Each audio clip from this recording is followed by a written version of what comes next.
Good morning everyone. এই রে nightie পরে চলে এসেছি। কাট কাট কাট, এটা তো রিল হচ্ছে। গুড মর্নিং এভরিওয়ান, তোমরা সবাই কেমন আছো?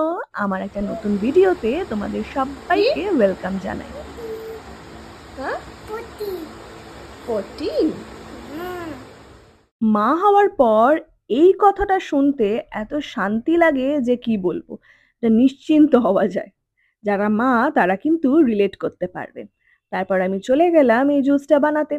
এটা হেলথের জন্য কিন্তু ভীষণ উপকারী একটা জুস। জানি খেতে খুবই বাজে, হেলথ বেনিফিটস কিন্তু এটার প্রচুর আছে। তাই কষ্ট করে খেয়ে সোজা চলে গেলাম মেয়েকে নিয়ে ছাদে।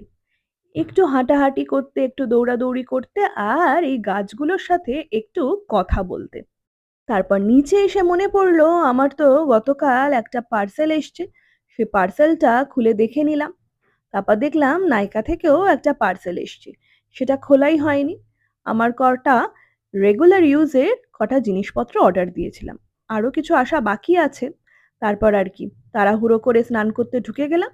আর গতকাল রাত্রেই ওটসটাকে ভিজিয়ে রেখেছিলাম চিয়া সিড আর জ্যাগরি পাউডার দিয়ে।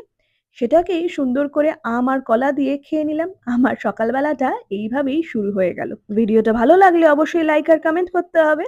টাটা, দেখা হচ্ছে না নেক্সট ব্লগে।